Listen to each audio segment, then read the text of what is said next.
Chapter 3 પ્રવાહ વિદ્યુત. તો પહેલું આપણે એનું ઉદાહરણ નંબર 1 જોઈએ. આપણને કીધું છે 1.5 એમ્પિયર પ્રવાહનું વહન કરતા અને 1 × 10⁻7 મીટર સ્ક્વેર આડછેદનું ક્ષેત્રફળ ધરાવતા કોઈ એક તારમાંથી વહન પામતા ઇલેક્ટ્રોન માટે ડ્રિફ્ટ ઝડપ. આપણને પ્રવાહ આપેલો છે, ક્ષેત્રફળ આપેલું છે, ડ્રિફ્ટ ઝડપ શોધવાનું કીધું છે.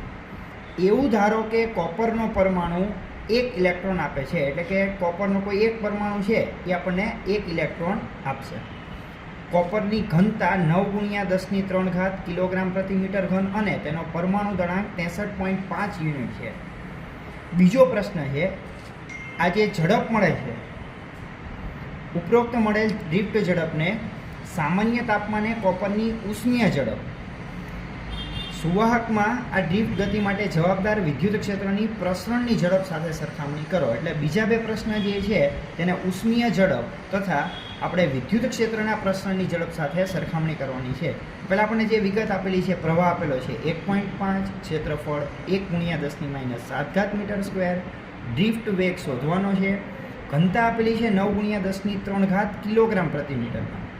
હવે પરમાણુ દળાંક જે છે તે યુનિટમાં હોય એટલે આપણને ખ્યાલ છે કે જે ગ્રામ પ્રતિ મોલમાં હોય, પણ આપણે એસઆઈ એકમ પદ્ધતિમાં કન્વર્ટ કરવા માટે અહીંયા 10⁻³ મૂકશું. સૂત્ર છે આપણી પાસે I = NaVDE. સ્મોલ n એટલે સંખ્યા ઘનતા. સંખ્યા ઘનતા એટલે થાય સંખ્યાના છેદમાં કદ. હવે સંખ્યા આપણી પાસે નથી પરંતુ દળ છે, તો સંખ્યા અને દળ વચ્ચે સંબંધ ધરાવતું સૂત્ર કે મોલના સૂત્ર પરથી મળે n/Na = m/m0. n = MnA/m0. આ કિંમત આપણે અહીંયા મૂકી દઈએ તો MnA/m0. Vm જ AVDM જ. હવે સ્મોલ m/v એટલે કે દળના છેદમાં કદ એટલે થશે ઘનતા. તો આપણને આ પ્રકારે જે સૂત્ર મળે તેમાંથી આપણે VDને સૂત્રનો કરતા બનાવીએ તો VD = Im0/ρ Na A અને E. તો આ VDનો આપણે સૂત્રનો કરતા બનાવ્યું. હવે આપણે દરેકને અહીંયા કિંમત મૂકી દઈએ તો આપણને કિંમત મૂકતા આપણને જવાબ મળશે 1.098 મિલી/સેકન્ડ. તમે ગણતરી તેની જોઈ શકો છો. તો આ રીતે આપણને ડ્રિફ્ટ વેગનો જવાબ મળે. હવે બીજો પ્રશ્ન એમાં છે કોપરની ઉષ્મીય ઝડપ, પરંતુ અહીંયા એવું કીધું છે કોપર પરમાણુની ઉષ્મીય ઝડપ. પરમાણુની ઉષ્મીય ઝડપ કીધું છે એટલે આપણે ઝડપ મેળવવા માટે ગતિ ઉર્જાના બે સૂત્ર લઈએ. ગતિ ઉર્જા K = 1/2 mv² અને તાપમાન માટે સૂત્ર છે 3/2 kT. અહીંયા તાપમાનને અનુરૂપ સૂત્ર એનું આવશે 3/2 kT.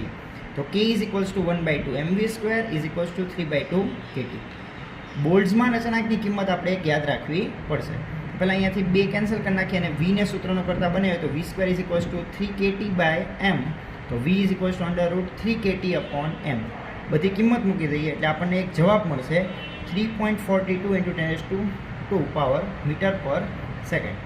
આમાં એક વસ્તુ બહુ જ અગત્યની છે કે જ્યારે આપણે અહીંયા એનું દળ મૂકતા હોય ત્યારે આપણને કોપર પરમાણુનું દળ કીધું છે. તો કોપર પરમાણુનું દળ સિમ્પલ આપણને મળી જાય કે પરમાણુ ભાર આપણને આપેલો છે. તો આપણે એવું કહી શકીએ કે 6 × 10⁻23 6 × 10⁻23 એટલે કે 1 મોલ પદાર્થ માટે 63.5 × 10⁻³ જેટલું દળ હોય. તો કોઈ એક પરમાણુનું દળ કેટલું? તો આના પરથી આપણને એક પરમાણુનું દળ 1.058 × 10⁻25 કિલોગ્રામ જેટલું મળે, કે જે દળની કિંમત આપણે અહીંયા એમની જગ્યાએ મૂકવાની આવશે. પછી તો ગણતરી પરથી આપણને એનો જવાબ મળે. હવે આમાં જ ત્રીજો પ્રશ્ન,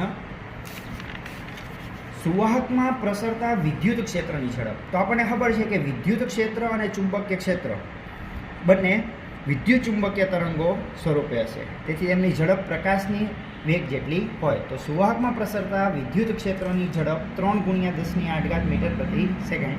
અગેન ડ્રિફ્ટ ગતિ અને વિદ્યુત ક્ષેત્રની સરખામણી કરવી છે. તો સરખામણી કરવા માટે બંનેનો ભાગાકાર કરવામાં આવે છે. તો આના પરથી આપણે કહી શકીએ કે ડ્રિફ્ટ ઝડપ અને વિદ્યુત ક્ષેત્રની ઝડપનો ગુણોત્તર 10⁻11 ક્રમનો આવે છે. એટલે કે ડ્રિફ્ટ ઝડપ એ વિદ્યુત ક્ષેત્રની ઝડપ કરતાં 10⁻11 જેટલી નાની હોય છે. તો આ રીતે બંનેની સરખામણી કરી શકાય. ઉદાહરણ 3.3, એક ઇલેક્ટ્રિક ટોસ્ટરમાં ગરમ કરવા માટે નિક્રોમ તારનો ઉપયોગ થાય છે. જ્યારે તેમાંથી અવગણ્ય પ્રવાહ એટલે કે બહુ ઓછો પ્રવાહ પસાર થતો હોય ત્યારે ઓરડાના તાપમાને એટલે કે 27 ડિગ્રી સેલ્સિયસ તાપમાને તેનો અવરોધ 75.3 ઓહમ જેટલો મળે છે. જ્યારે ટોસ્ટરને 230 વોલ્ટના ઉદ્ગમ સાથે જોડવામાં આવે ત્યારે અમુક સેકન્ડ બાદ પ્રવાહ 2.68 એમ્પિયર જેટલું સ્થાયી બને છે. તો નિક્રોમ તારનું તાપમાન કેટલું હશે? આપણને તાપમાન ગુણાંક આલ્ફાની કિંમત આપેલી છે 1.70 × 10⁻⁴ સેન્ટીગ્રેડ ઇન્વર્સ. હવે જો T0 આપેલું છે 27 ડિગ્રી, શરૂઆતનો અવરોધ R0 75.3 ઓહમ, 230 વોલ્ટ આપીએ ત્યારે 2.68 એમ્પિયર પ્રવાહ સ્થિર બને છે. તો તાપમાન એ વખતે કેટલું હશે અને આલ્ફાની કિંમત આપણને આપેલી છે. તો આપણે પહેલાં ઓહમના નિયમ પરથી તેનો ટી તાપમાન અવરોધ મેળવી લઈએ. ઓહમના નિયમ પરથી V = IR, R = V/I એટલે આપણને અવરોધ મળશે 85.8 ઓહમ. હવે અવરોધ અને તાપમાન વચ્ચેનો સંબંધ delta R = alpha R0 delta T. Delta R = R - R0 alpha R0 delta T T - T0. આપણો પ્રશ્ન છે ટી મેળવવો છે એટલે એ સિવાયની બધી કિંમત આપણે મૂકી દઈએ. આરની કિંમત 85.8, R0 75.3, આલ્ફાની કિંમત, R0ની કિંમત, TM જ અને T0 27. અહીં એ યાદ રાખશું કે T0ની કિંમત સેલ્સિયસમાં મૂકીએ તો ટીનો આન્સર આપણને સેલ્સિયસમાં મળશે. એ કેલ્ક્યુલેશન પરથી આપણને અહીંયા જવાબ મળશે T = 847.2 ડિગ્રી સેલ્સિયસ. ઉદાહરણ 3.4. પ્લેટિનિયમ અવરોધ ધરાવતા થર્મોમીટરમાં રહેલા પ્લેટિનમ તારનો અવરોધ બરફના તાપમાને 5 ઓહમ.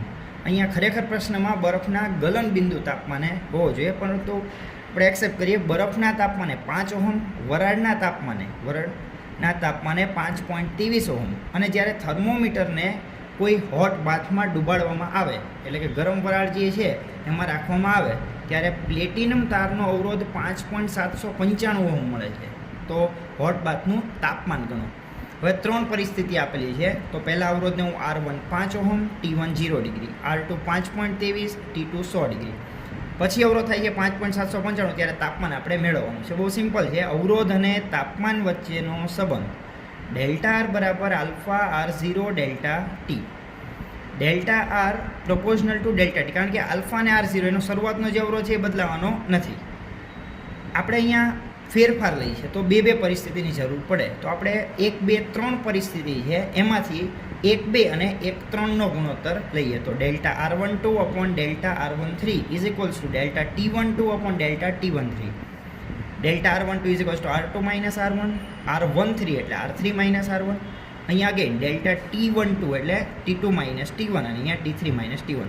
હવે જો T3 સિવાયની બધી જ કિંમત આપણી પાસે છે તો આપણે ગણતરી પરથી એનો જવાબ T3 = 345.65 ડિગ્રી સેલ્સિયસ એમ મેળવી શકીએ. સ્વાધ્યાયનો પહેલો દાખલો. કારની એક સંગ્રાહક બેટરીનું EMF 12 વોલ્ટ છે. બેટરીનો આંતરિક અવરોધ 0.4 ઓહમ. તો બેટરીમાંથી કેટલો મહત્તમ પ્રવાહ ખેંચી શકાય? એટલે બેટરી જ્યારે છે એમાંથી મહત્તમ પ્રવાહ પસાર થતો હોય એટલે કે બહારથી હજી કોઈ અવરોધ આપણે જોડેલો નથી. તો ઓહમના નિયમ પરથી સૂત્ર છે E = IR. ઓહમના નિયમ પરથી સૂત્ર છે E = IR. તો I = E/R. ની કિંમત 12, R ની કિંમત 0.4 એટલે પ્રવાહ આપણને મળશે 30 એમ્પિયર. તો MCQ માટે પણ આ દાખલો ખૂબ જ ઉપયોગી છે. હવે આપણે જોઈએ સ્વાધ્યાયનો ત્રીજો દાખલો. શ્રેણી જોડાણ સમાંતર જોડાણના આપણને સૂત્ર ખ્યાલ છે, કદાચ ન ખ્યાલ હોય તો પહેલાં થોડા એ રિફર કરી લેવા. સ્વાધ્યાયનો ત્રીજો દાખલો. 1 ઓહમ, 2 ઓહમ, 3 ઓહમના 3 અવરોધો શ્રેણીમાં જોડેલા છે. આ સંયોજનનો કુલ અવરોધ કેટલો હશે? બીજો પ્રશ્ન છે કે આ સંયોજનને 12 વોલ્ટ EMF વાળી બેટરી સાથે જોડવામાં આવે તો દરેક અવરોધને છેડે વોલ્ટેજ તફાવત એટલે કે વોલ્ટેજ કેટલા હશે? હવે શ્રેણી જોડાણ માટે આપણને ખબર છે કે 3 અવરોધ શ્રેણીમાં જોડેલા છે તો વિદ્યુત પ્રવાહ સરખો હોય અને સમતુલ્ય અવરોધનું સૂત્ર R1 + R2 + R3 એટલે કે 1 + 2 + 3 = 6 ઓહમ. ઓહમના નિયમ પરથી V = IR. તો I = V/R એટલે કે 2 એમ્પિયરનો કુલ પ્રવાહ બેટરીમાંથી પસાર થશે. દરેક અવરોધના છેડે વોલ્ટેજ ડ્રોપ મેળવવા છે તો પ્રવાહ સમાન છે એટલે V1 થશે IR1, V2 થશે IR2 અને V3 થશે IR3. 2 × 1, 2 × 2 અને 2 × 3 એટલે આપણને આના પરથી જવાબ મળી જાય. એટલે આ દાખલો શ્રેણી જોડાણ સમાંતર જોડાણને રિલેટેડ બહુ જ ઇઝી છે. હવે આપણે જોઈએ સ્વાધ્યાયનો 3.4 દાખલા નંબર. 2 ઓહમ 4 ઓહમ 5 ઓહમના 3 અવરોધો સમાંતરમાં જોડેલા છે તો આ સંયોજનનો કુલ અવરોધ શોધો. બીજો પ્રશ્ન છે કે જ્યારે 20 વોલ્ટ જેટલું ઈએમએફ ધરાવતી બેટરી સાથે જોડવામાં આવે તો દરેક અવરોધમાંથી પસાર થતો પ્રવાહ અને કુલ પ્રવાહ શોધો. તો પહેલાં આપણે સમાંતર જોડાણનું સૂત્ર છે 1/r = 1/r1 + 1/r2 + 1/r3. તો એના પરથી આપણને આરનો જવાબ અહીંયા 20/19 ઓહમ મળે. સમાંતર જોડાણ હોવાથી અંત્ય બિંદુ અવરોધના સમાન થાય, એટલે કે વોલ્ટેજ જે છે એ અચળ હોય. હવે વોલ્ટેજ અચળ હોય તો V = I1R1, તો I1 = V/R1, I2 = V/R2 અને I3 = V/R3. દરેકમાં વોલ્ટેજ સેમ જ રહેશે. તો ત્રણેયના આપણને પ્રવાહ મળી ગયા. પ્રશ્ન એવો છે કુલ પ્રવાહનો. તો કુલ પ્રવાહ શોધવા માટે આપણે બે મેથડથી જવાબ લાવી શકીએ. એક તો કિર્ચોફના નિયમનો ઉપયોગ કરીએ કે જ્યારે કોઈ શાખામાં પ્રવાહ I જેટલો દાખલ થાય છે અને અલગ અલગ 3 શાખાઓમાં વહેંચાય છે, I1, I2 અને I3, તો જેટલો પ્રવાહ દાખલ થાય એટલો જ પ્રવાહ એમાંથી બહાર નીકળે, એટલે કે I = I1 + I2 + I3, તો પણ 19 એમ્પિયર જવાબ મળે. અથવા તો આપણે આખા સંયોજન માટે સૂત્ર લખીએ V = IR effective, then I = V/R effective, તો આપણને એના પરથી પણ જવાબ મળશે 19 એમ્પિયર. કોઈ પણ મેથડ પરથી તમે સોલ્વ કરી શકશો. સ્વાધ્યાય 3.5. એક ગરમ કરવા વપરાતા ઘટક તારનો ઓરડાના તાપમાને એટલે કે 27 ડિગ્રી સેલ્સિયસ તાપમાને અવરોધ 100 ઓહમ છે. જો અવરોધકતાનો તાપમાન ગુણાંક 1.70 × 10−4 ડિગ્રી સેલ્સિયસ ઇન્વર્સ આપેલ હોય તો તારનો અવરોધ 117 ઓહમ થાય ત્યારે તાપમાન શોધો. T0 27 ડિગ્રી, R0 100 ઓહમ, આલ્ફાની કિંમત આરની કિંમત 117 થાય ત્યારે તાપમાન આપણે શોધવું છે. તો અવરોધ અને તાપમાન વચ્ચે સંબંધ ધરાવતું સૂત્ર ΔR = αR0 ΔT. ΔRની જગ્યાએ R-R0, આલ્ફા એમ જ, R0 એમ જ, ΔT T-T0. ફરીથી આવો એક દાખલો આપણે જોઈ ગયા કે જેના પરથી આપણને ટીનો જવાબ મળી શકે. તો ટીનો જવાબ થશે 1027 ડિગ્રી સેલ્સિયસ. સ્વાધ્યાય 3.6. 15 મીટર લંબાઈના અને 6 × 10−7 મીટર સ્ક્વેર જેટલું આડછેદનું ક્ષેત્રફળ ધરાવતા તારમાંથી અવગણી શકાય તેટલો પ્રવાહ પસાર કરવામાં આવે છે ત્યારે તેનો અવરોધ 5 ઓહમ માપવામાં આવે છે. તો દ્રવ્યની અવરોધકતા શોધો. સિમ્પલ એક ખ્યાલ આવે આપણને કે લંબાઈ, ક્ષેત્રફળ, અવરોધ અને અવરોધકતા, એટલે કે અવરોધ અને અવરોધકતા વચ્ચે સંબંધ ધરાવતું સૂત્ર આપણને યાદ છે. અવરોધકતા અને અવરોધ વચ્ચેનો સંબંધ R = ρl/A. તો રોની કિંમત મેળવવા માટે ρ = RA/L. કિંમત મૂકી દઈએ એટલે આપણને જવાબ મળશે. એકમો જે છે એ સૂત્ર પરથી જ તૈયાર કરવા, ઓમ × મીટર. હવે આપણે જોઈએ સ્વાધ્યાય 3.7. એક ચાંદીના તારનો 27.5 ડિગ્રી સેલ્સિયસ તાપમાને અવરોધ 2.1 ઓહમ છે અને 100 ડિગ્રી સેલ્સિયસ તાપમાને અવરોધ 2.7 ઓહમ છે. તો ચાંદીના અવરોધકતાનો તાપમાન ગુણાંક એટલે કે આલ્ફા મેળવવું છે. ફરી એકવાર કહી દઈએ કે જ્યારે અવરોધ તાપમાન આવતું હોય ત્યારે આપણી પાસે સૂત્ર છે ΔR = αR0 ΔT. તો આપણે એ જ સૂત્રનો ઉપયોગ કરીએ. બધો ડેટા આપણને આપેલો છે. ΔR = αR0 ΔT, ΔR = R-R0, alpha as it is R0 એમ જ, ΔRની જગ્યાએ T-T0. બધી જ કિંમત આપણે મૂકી દઈએ એટલે આપણને અહીંયા આલ્ફાનો જવાબ મળી જાય. તો આ દાખલો પણ ખૂબ જ સરળ છે. હવે આપણે એક લાસ્ટ પ્રોબ્લેમ સોલ્વ કરીએ. સ્વાધ્યાય 3.8. નિક્રોમના બનેલા એક ગરમ કરવાના તારને 230 વોલ્ટના ઉદ્ગમ સાથે જોડતા પ્રારંભમાં 3.2 એમ્પિયર પ્રવાહ ખેંચે છે. શરૂઆતમાં 230 વોલ્ટ આપીએ તો 3.2 એમ્પિયર પ્રવાહ ખેંચે. હવે વોલ્ટેજ તો એને જ છે, પણ ધીમે ધીમે અમુક સમય કે અમુક સેકન્ડ બાદ 2.8 એમ્પિયર પ્રવાહ થઈ જાય છે. વાયર ગરમ થાય એટલે એનો અવરોધ સ્વાભાવિક રીતે વધે છે, જેના કારણે પ્રવાહ થોડો ઘટી જાય છે. તો પહેલા પ્રવાહ 3.2 એમ્પિયર હતો, જે હવે 2.8 એમ્પિયર થઈ ગયો. ઓરડાનું તાપમાન 27 ડિગ્રી સેલ્સિયસ છે. તો ગરમ કરતાં સ્થાયી તાપમાન કેટલું થશે? તાપમાન ગુણાંકની કિંમત આપણને આપેલી છે. તો જો વોલ્ટેજ 230 વોલ્ટ જે બદલાતા નથી. શરૂઆતનો પ્રવાહ 3.2, પછીનો પ્રવાહ 2.8. શરૂઆતનું તાપમાન 27 ડિગ્રી, પછીનું તાપમાન કેટલું થશે એ આપણે મેળવવું છે. આલ્ફાની કિંમત આપણને આપેલી છે. તો ઓહમના નિયમનો આપણે ઉપયોગ કરીએ. V = IR. તો જો પહેલી કન્ડિશન માટે લઈ તો V = I0R0, તેના પરથી R0 = V/I0. એટલે શરૂઆતમાં આટલો અવરોધ હતો, પછી આટલો અવરોધ થાય છે. અવરોધ અને તાપમાન વચ્ચે સંબંધ ધરાવતું સૂત્ર delta R is equals to alpha R zero delta T. Delta R is equals to R minus R zero alpha R zero એમ જ ડેલ્ટા ટીની જગ્યાએ ટી માઇનસ ટી ઝીરો.